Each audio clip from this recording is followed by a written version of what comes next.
Beaucoup Eddy Tchala de me recevoir pour donner un petit peu quelques éclaircissements rendus nécessaires par tout ce que l'on raconte. Le président de la République avait déjà dit dans un de ses discours qu'il est à l'écoute des scientifiques de son pays. Et dans cette structure multisectorielle à laquelle vous avez fait allusion, vous trouvez toutes sortes de spécialistes qui ont évalué avec le président de la République la situation actuelle de la pandémie Covid dans notre pays. Il s'est avéré nécessaire de prendre une décision, procéder à un couvre-feu, parce que deux raisons majeures en réalité ont pesé.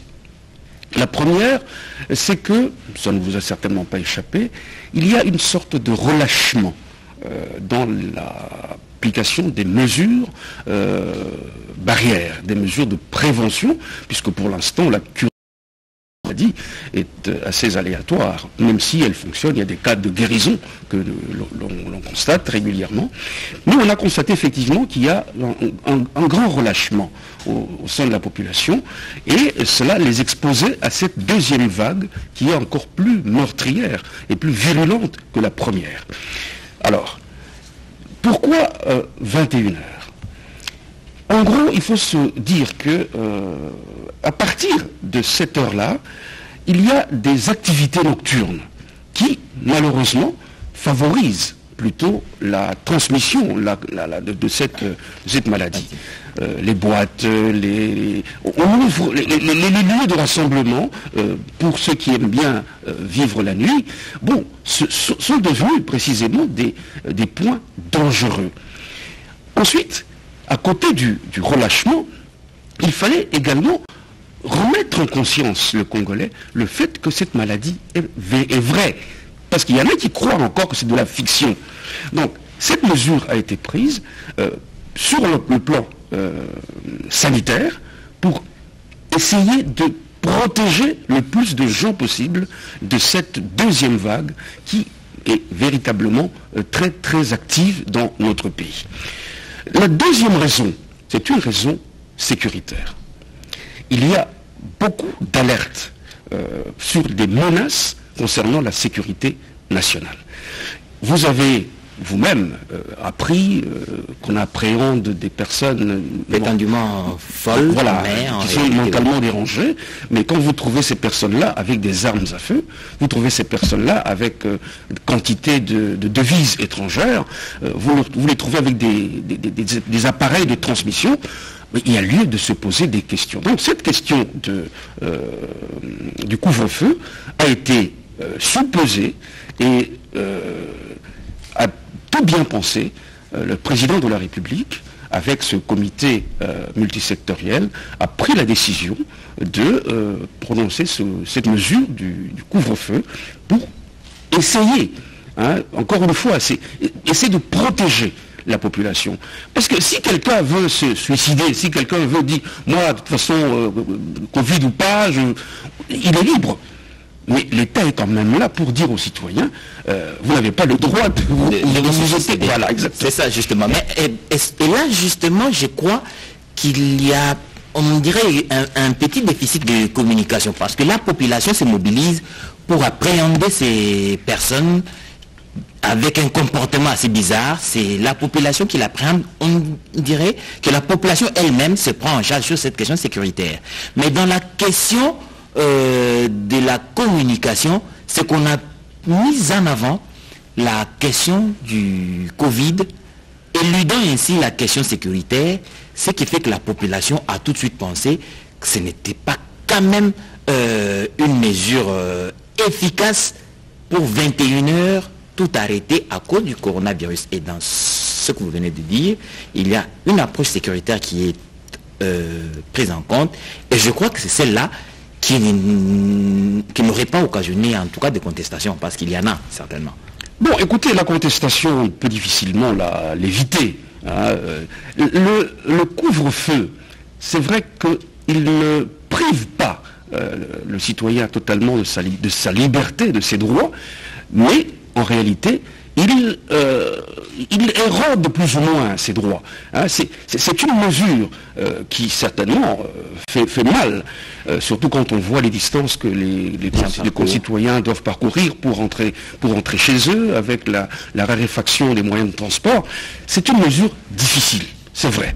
Mais il faut comprendre aussi que laisser les citoyens s'exposer, à cette nouvelle vague, vague du coronavirus, et deux, les laisser en errance comme ça, alors qu'il y a de sérieuses menaces de sécurité. Vous permettez que je n'entre pas dans les détails, mais il y a de sérieuses menaces de sécurité. Vous avez dit que la population a été la première à constater cette affaire des fous qui n'étaient pas assez... Voilà. Mais précisément, c'est cela la vigilance à laquelle le chef de l'État appelle ses concitoyens. La vigilance, en lingala, j'aime bien l'expression où on dit « liso, licolo et liso ». Bon, je crois que c'est sur ça que notre pays doit compter. On compte sur le citoyen. Le citoyen, vous savez, dans beaucoup de pays, pour la Suisse, pour ne pas la citer, mais même en France, vous avez, surtout dans les campagnes, bon, quand surtout les personnes d'un certain âge, qui passent leur temps, parce qu'elles ne peuvent pas être mobiles, mais passent leur temps derrière le rideau, en train d'observer, s'ils voient une figure nouvelle, qui n'est pas parmi les habitués, tout de suite on alerte, attention, il y a des visages nouveaux qui sont en train de circuler dans notre quartier. Est-ce que vous êtes informé? Maintenant, vous donnez l'information, quitte au service de renseignement, au service d'ordre, au service de sécurité, maintenant de prendre ces mesures nécessaires pour calmer, parce que...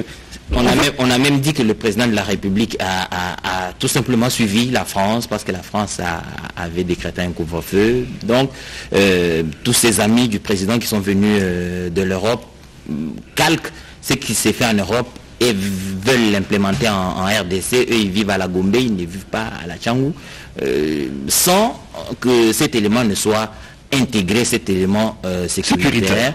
On a donné l'information sur le coronavirus et ça, la population, franchement, n'a pas apprécié. Les embouteillages qui vont avec, des longues distances à parcourir à pied. La communication de ce point de vue-là a été un tout petit peu défaillante. Je crois que vous partagez ce point de vue. Mais tout à fait, tout à fait. Mais vous savez, la communication, il ne faut pas l'attendre seulement du président de la République, ni du gouvernement. La communication autour de cette question de vigilance par rapport aux mesures de protection contre la Covid-19, cette communication doit être prise en charge à tous les niveaux. Au niveau du président de la République, certes, au niveau du gouvernement, certainement, mais également au niveau de la commune, parce que vous vous rendez compte, quand vous quittez la Gombe, quand vous quittez les communes proches de la Gombe, on vous voit avec un masque, vous ressemblez à un extraterrestre. C'est à croire que certaines personnes soit ne croient pas, parce qu'ils n'ont pas été suffisamment informés. Et donc cette question de l'information, c'est une question fondamentale. Il faut vraiment qu'à tous les niveaux, que les bourgmestres, dans les quartiers, que l'on fasse passer ce message concernant cette nouvelle vague de Covid-19 qui est en train de s'installer, et que, à côté de ça, on passe également le message sur la question de la vigilance par rapport à tout ce qui peut constituer une menace pour la paix, une menace pour la tranquillité des citoyens congolais. Monsieur le porte-parole, le message est passé sur cette question du couvre-feu. Le 6 décembre risque de devenir une date historique en République démocratique du Congo. Le président de la République, Félix Antoine Tshisekedi Tshilombo, à l'issue des consultations qu'il a convoqué le 2 novembre, a prononcé un discours. J'étais en train de dire qu'il devient historique parce que dans la suite de ces discours, plusieurs événements politiques se sont succédés. Le président a appelé à l'union sacrée de la nation, mais avant même que cette union sacrée ne se formalise, déjà l'environnement politique connaît un séisme sans précédent. Le président parlait dans son discours d'un effritement de la majorité qui était à l'Assemblée nationale. Une motion, une pétition arrive, conforte l'idée du président de la République. L'union sacrée de la nation semble prendre corps, mais on dit que dans l'entretemps, le président de la République, même si on ne le cite pas directement, on dit que sa famille politique a usé des moyens peu orthodoxes, l'argent, la corruption, pour faire changer d'avis les députés de l'autre camp. Écoutez, si il y avait effectivement usage de moyens peu orthodoxes, pour utiliser votre expression, ça se saurait. Ça se saurait, et ceux qui ont l'habitude de ce genre d'agissement peut-être ont peur que ce qui arrive l'ait été par les mêmes procédés que eux-mêmes utilisaient. Donc je crois qu'il y a une prise de conscience. Il y a une prise de conscience par rapport d'abord à la gestion des structures de nos assemblées électives. Beaucoup de députés se sont plaints de la manière dont le bureau sortant s'est comporté vis-à-vis des députés. Je ne suis pas membre de cette assemblée, j'ai entendu, comme tous les Congolais, et donc il y avait une sorte de ras-le-bol. Il y avait une sorte de ras-le-bol, tant et si bien que lorsque le chef de l'État demande aux citoyens congolais, appelle le citoyen congolais à l'accompagner dans une union sacrée de la nation, cet appel est tombé sur un terreau fertile. Cet appel est tombé sur un terreau fertile, à croire qu'il y en a qui n'attendaient que ça pour franchir le Rubicon, comme dirait quelqu'un. Donc, l'appel du chef de l'État, c'était pour dire quoi? Prenons conscience que nous n'avons qu'un seul pays. Prenons conscience que nous avons perdu beaucoup de temps dans des chamailleries. Là, c'est le pays qui est en danger. C'est la nation qui est en danger. C'est l'avenir de nos enfants qui est en danger. Regardons dans la même direction. Si vous croyez en une union sacrée de la nation et que vous y adhérez, quelle que soit votre appartenance politique ou politicienne, quelle que soit votre appartenance, vous allez agir pour le bien commun du Congolais. Je ne peux pas comprendre que certaines dispositions légales soient prises ou qu'on puisse initier certaines lois, comme par exemple les lois Minaku Sakata, que ça vienne vraiment à l'esprit des législateurs de faire passer de telles lois qui manifestement allaient mettre la magistrature sous le commandement du ministre. Sous la botte. Merci beaucoup, sous la botte du ministre. C'est quelque chose d'impensable. Le président de la République a dit que nous entrons dans un état de droit. Et vous avez constaté, par exemple, si je prends la dernière action avec l'APLC, l'APLC, oui, c'est aussi une actualité, justement. Effectivement. Le coordonnateur. Le coordonnateur a passé quelque temps entre les mains des magistrats, entre les mains du juge, qui l'ont entendu, parce qu'il y a eu un certain nombre de choses qu'on a reprochées à cette structure chargée précisément de lutter contre la corruption.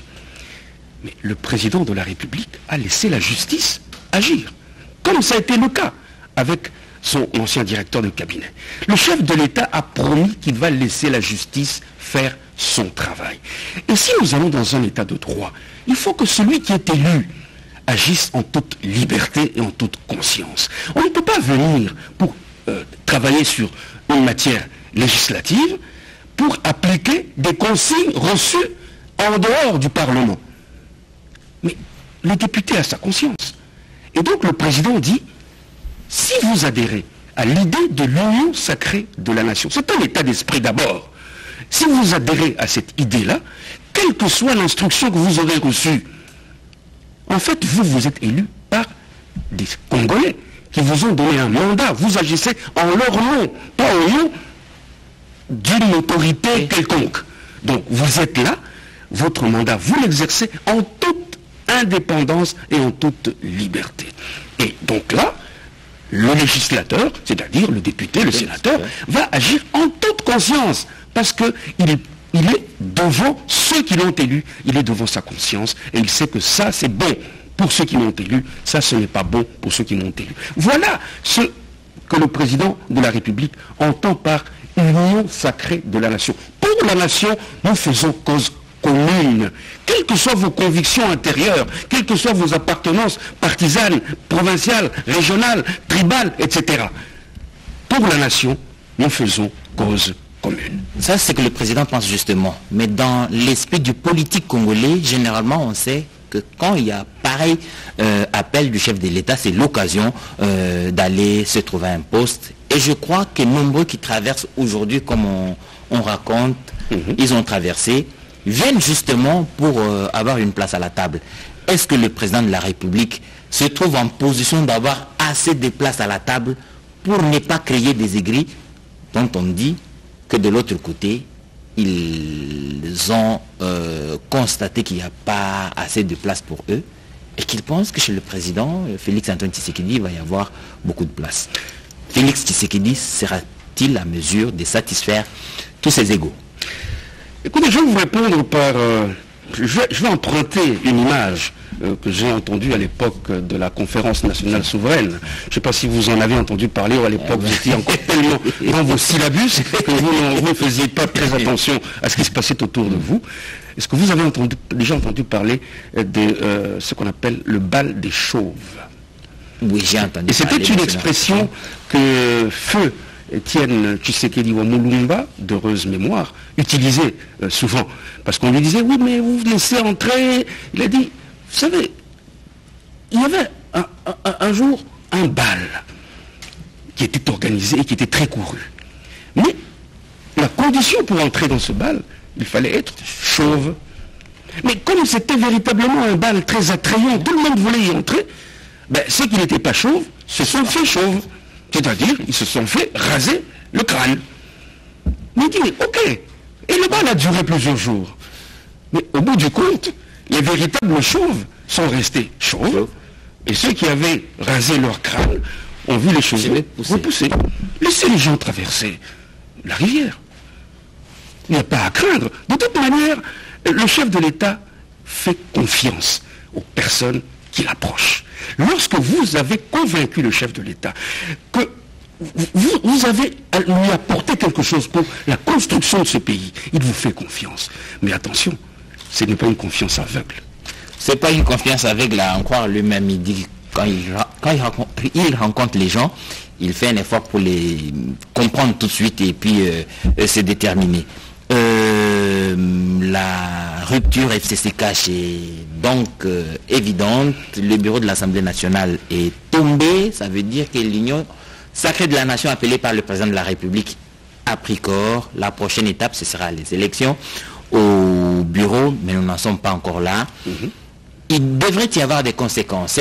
Ces conséquences, notamment, ce sont, par exemple, la démission du Premier ministre qui devait, j'estime, après la chute du bureau Mabunda et la preuve que l'union sacrée de la nation supplante le FCC en termes de majorité à l'Assemblée nationale, le Premier ministre devait en tirer les conséquences. Ce n'est pas encore le cas. Il a été reçu par le président de la République. Beaucoup ont dit que c'était donc pour déposer sa démission. On a attendu, il n'en était donc rien. Le Premier ministre lui-même est resté très avare des mots en sortant de chez le président. Comment vous analysez cette situation-là? Le Premier ministre risque de faire perdre du temps à la République, comme un ministre membre du gouvernement l'a dit d'ailleurs. Il risque de faire perdre du temps à la République alors qu'il devait démissionner, la majorité ayant changé de camp à l'Assemblée nationale. Écoutez, ça c'est de la responsabilité du Premier ministre qui a sans doute ses raisons, que la raison semble ignorer. Ce que je constate surtout, et ce que je pense chaque citoyen constate, c'est qu'effectivement, le président avait de bonnes intuitions en parlant de faire appel à un informateur pour aller identifier la majorité parlementaire. Je crois qu'aujourd'hui, plus que jamais, la présence d'un informateur, la nomination d'un informateur s'avère plus que nécessaire. Et c'est cet informateur-là qui va aller identifier véritablement la majorité. Parce que on a entendu beaucoup de gens dire nous avons la majorité, une majorité qui est tout à fait solide, etc. Mais on a vu que pour la motion contre le bureau de la présidente sortante, cette majorité a changé de camp. Je crois que les politologues vont analyser cette phase de notre démocratie. Ce que je peux simplement constater, c'est que il y avait un ras-le-bol, très certainement, de la manière dont les affaires de l'Assemblée nationale étaient conduites par le bureau qui a été défenestré. Mais ce que je constate aussi, c'est que beaucoup de députés, beaucoup de nos élus, ont été sensibles à l'appel du président de la République. Rappelez-vous, ils ont été parmi les personnes, les personnalités que le chef de l'État a reçues en consultation. Et ces consultations ont permis à un certain nombre de nos hommes politiques, pour ne parler que de cette classe-là, de parler franchement, sans intermédiaire, avec le chef de l'État. Certes, il y avait des collaborateurs du président de la République, mais ces collaborateurs étaient là pour plus noter les éléments techniques ou éventuellement peut-être fournir un ou deux éclaircissements. Mais l'échange, c'était entre le président de la République et les personnalités qui ont été approchées pour échanger avec lui donner leur point de vue par rapport à la marche du pays. Je constate donc que cet échange a produit un grand effet sur la classe politique, mais sur aussi le reste de la population congolaise. Il fallait simplement voir la clameur qui a accompagné la chute du bureau Mabunda. Ça, c'est évident. Quand vous parlez de l'appel du président de la République auquel les députés ont répondu, certains, eux, voient plutôt la menace. Le président de la République a, dans son discours d'ici décembre, dit clairement qu'il va appeler tous les élus nationaux à une union sacrée de la nation, comme il le voulait.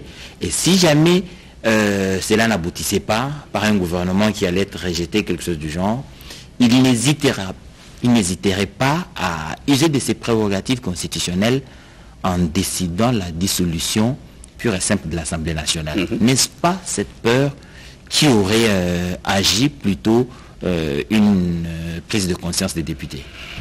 Probablement que cette sorte d'épée de Damoclès suspendue au-dessus de la tête des députés a pesé. Mais le président de la République n'avait pas attendu le 6 décembre pour déjà faire appel au sens de responsabilité de nos élus et de l'ensemble de la classe politique. À Londres, rappelez-vous, il l'a dit devant les compatriotes vivant en Grande-Bretagne que je n'ai nullement l'intention de dissoudre l'Assemblée nationale. Et ça a créé un tollé ici. Mais si on me contraint à le faire, je n'hésiterai pas. Il a répété ce qu'il avait déjà dit à Londres un an auparavant. Donc, que les députés aient pris peur, bon, ils ont certainement leur raison.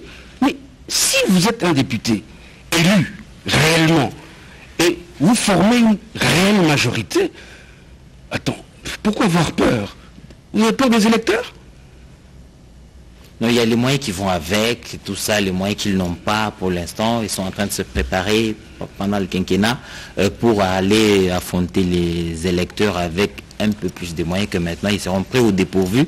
Et par cette peur, ils désirent bien y rester d'abord, en train de se préparer. En tout cas, c'est une opinion qui le pense. Et si c'est le cas, je crois que le président serait en train de bâtir sur du sable mouvant. Oui, mais le problème, c'est comment les gens perçoivent cet appel du président de la République. Le président de la République fait appel à la conscience de l'homme politique. C'est en âme et conscience. Il n'y a personne qui vient vous prendre avec une menace quelconque, un fouet ou quoi que ce soit, pour vous dire, allez, traversez. Non. Le président de la République fait appel à la conscience de l'homme politique. Voilà le temps que nous avons perdu. Pour le mandat que j'assume, il ne nous reste plus que 3 ans. Je ne souhaiterais pas prendre encore ces 3 ans-là en train de patauger. Alors, aujourd'hui, je fais appel à votre conscience. Nous n'avons qu'un seul pays, nous n'avons qu'une seule nation. Si vous pensez que vous pouvez, vous voulez relever cette nation, vous voulez relever le défi du développement de la République démocratique du Congo, en âme et conscience, quel que soit votre passé, quel que soit ce qu'on vous a donné comme instruction, regardez vos électeurs les yeux dans les yeux et allons-y pour l'union sacrée de la nation. Mais encore une fois, comme je l'ai dit, ce n'est pas, comment dirais-je, même si ça ratisse, je crois qu'il va y avoir un resserrement tout autour. Rappelez-vous l'histoire du bal des chauves.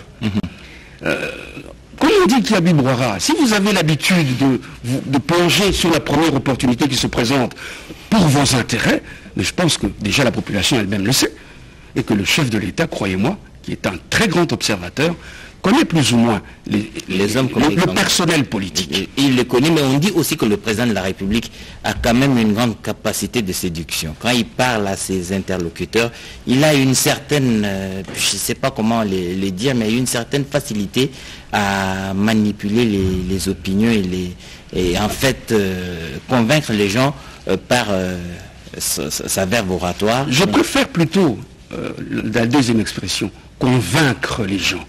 Vous savez, il y a des mots qu'on utilise, hein, et effectivement, de ce point de vue-là, je pense que vous avez fait un bon constat, quand le chef de l'État, surtout quand il sort des textes, évidemment quand il a un texte écrit, quand il fait un discours à la nation, c'est un texte écrit, mais il lui arrive de recevoir des gens et de commencer à leur parler. Et c'est là que vous sentez en fait que c'est le cœur qui parle. Vous m'excuserez l'expression, il sent des tripes. Ça vient des tripes. Et ça, c'est l'intérieur qui vous parle. Et très souvent, c'est vrai, ça fait mouche.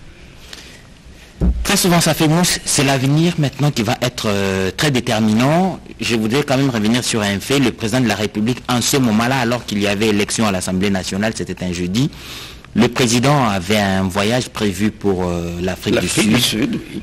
Il ne s'est pas déplacé. Et pour l'Afrique du Sud, il est resté au pays. Vous pensez que c'était pour gérer les questions intérieures du pays, ou bien ce serait plutôt pour s'assurer que les moyens qui avaient été mis à la disposition de ceux qui s'est chargé de convaincre les députés ou de les soudoyer pour certaines langues, que ces moyens-là arrivent à destination pour que la majorité bascule justement? Ou est-ce que vous pensez, vous, justement, que le président était resté parce qu'au pays, il y avait une situation qui lui imposait sa présence? Absolument.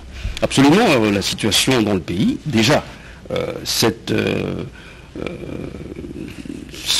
débat à l'Assemblée nationale méritait quand même que le président de la République voie son épilogue.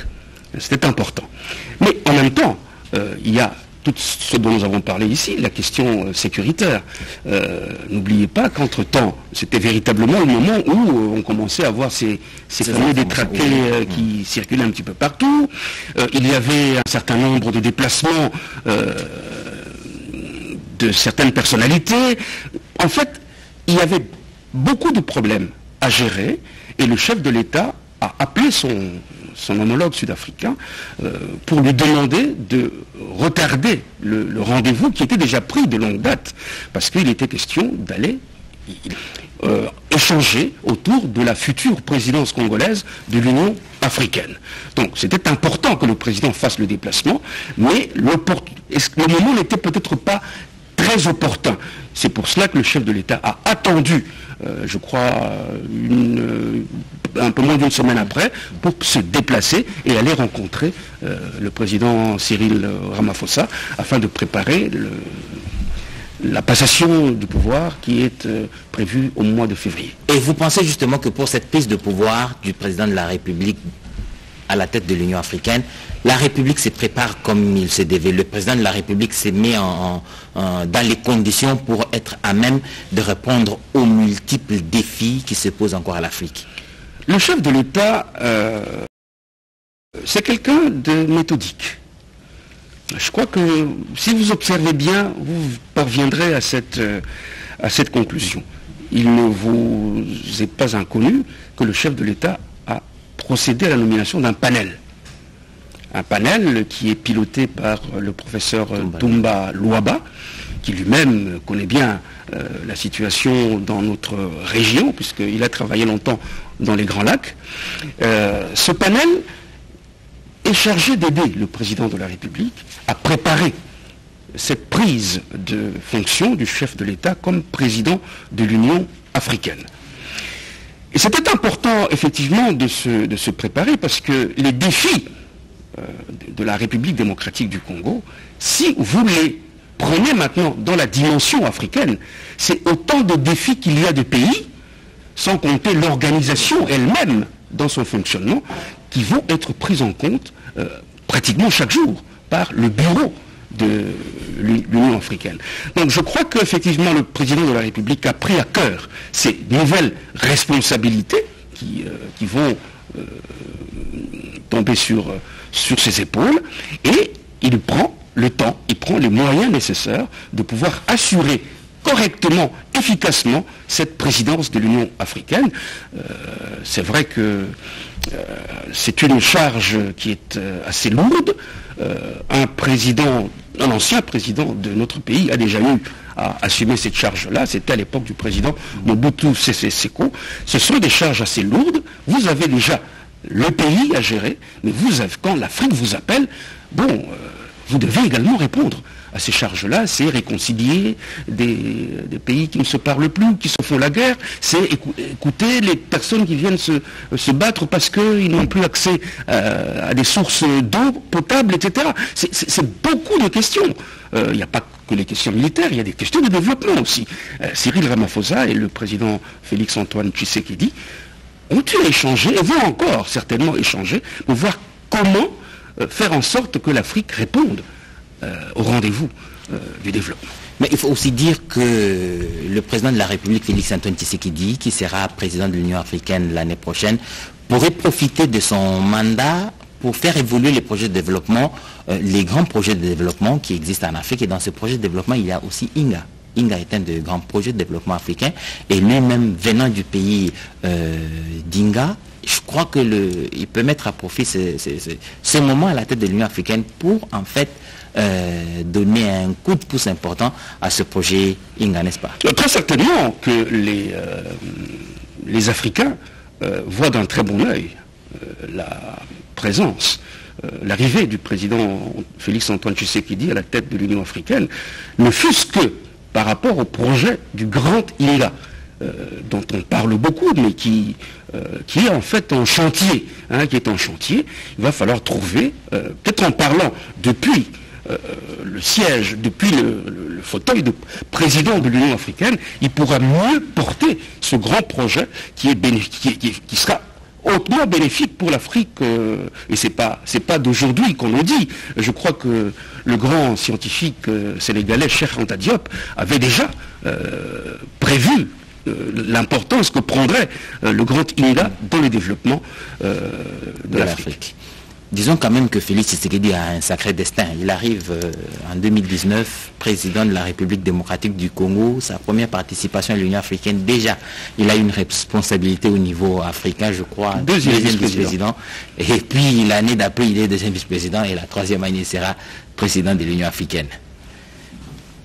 L'année prochaine, le président va prendre donc l'Union africaine. Il va présider à sa destinée, mais ce sera en même temps une année politiquement très mouvementée en République démocratique du Congo, parce qu'on attendra forcément le gouvernement de l'Union sacrée de la Nation. Ça devrait être dans le premier trimestre du mois de mars. C'est pendant ce même trimestre que le président devient le président de l'Union africaine. Vous pensez que ce sera un environnement apaisé pour le président? Déjà, je suis d'accord avec vous que c'est un sacré destin, effectivement, auquel nous assistons. Ce ne sera pas facile. D'abord, ce n'est pas facile d'être président de la République démocratique du Congo. Il a lui-même dit. Mais je pense que le président de la République a les épaules suffisamment larges et solides pour soutenir ce poids, soutenir cette charge. Naturellement, il a besoin de l'apport de tout le monde. Il a besoin de l'apport du peuple congolais. C'est un soutien important pour lui. En cette année dont vous-même vous dites que ce sera une année assez... il y a beaucoup de défis à relever, le gouvernement. Cette fois-ci, si effectivement la majorité se confirme comme étant et identifiée comme étant celle qui est d'accord avec le chef de l'État, il n'y aura plus d'excuses par rapport à... S'il y a des couacs, s'il y a des ratés, il n'y aura plus d'excuses. Et donc, les personnes que le chef de l'État va approcher pour qu'ils entrent dans la gestion de la chose publique, il faudra les choisir avec beaucoup de doigté, beaucoup de parcimonie, et ça je pense qu'il en est tout à fait conscient, et il va certainement le faire. C'est une charge, effectivement, mais c'est en même temps aussi un honneur. C'est en même temps aussi un honneur, et pour lui-même, en tant que personne, et pour la République démocratique du Congo. Nous allons terminer, monsieur le porte-parole, sur une question qui me vient à l'esprit. L'Union sacrée pour la nation fait des émules à Kinshasa. Nous sommes au niveau national, mais en province, ce n'est pas du tout facile. Plusieurs provinces sont en ébullition et ça aussi crée des petites tensions au niveau des provinces. Comment le président de la République compte-t-il gérer cette question dans les provinces, les assemblées provinciales, les gouverneurs et leurs vices qui ne s'entendent plus, ceux qui ont choisi l'Union pour la nation, ceux qui tardent encore à le faire ou ceux qui ont préféré les statu quo. Cet environnement-là, comment le président compte-t-il le gérer? Je voudrais demander l'indulgence de vos téléspectateurs, qu'on laisse le chef de l'État réunir, puisque c'est presque en cours. Il va réunir les gouverneurs de province et les présidents. Ils ont été conviés à Kinshasa. Le vice-premier ministre, ministre chargé de l'Intérieur, a convié à Kinshasa les gouverneurs de province et les présidents des assemblées provinciales. Je voudrais revenir pour répondre à votre question. Une fois que ces assises auront eu lieu, parce que nous aurons beaucoup d'éclairage par rapport à tout ce qui se passe en province, mais ce n'est que normal, ce n'est que logique que ce qui s'est passé le 6 dernier crée des émules en province. Parce que je crois que la majorité dont on s'est longuement targué ici, c'est la même majorité dont on s'est targué dans les provinces. Quoi de plus normal que ce mouvement qui a eu lieu ici à Kinshasa puisse avoir des répercussions sur l'intérieur du pays. Et je pense que le chef de l'État aura l'occasion de s'en entretenir profondément avec les gérants des provinces, que sont les gouverneurs, mais également avec les élus provinciaux dont les présidents des assemblées seront ici à Kinshasa ou sont en train d'arriver.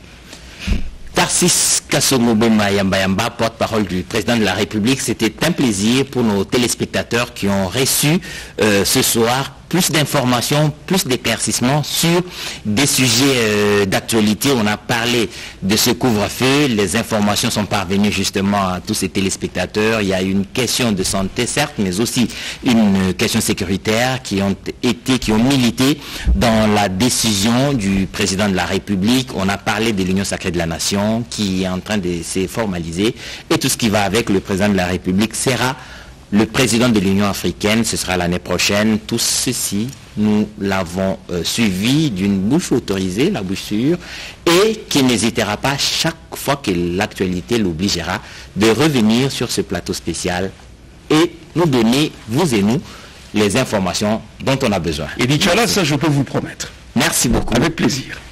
Et bonne suite de programme sur la télévision nationale et à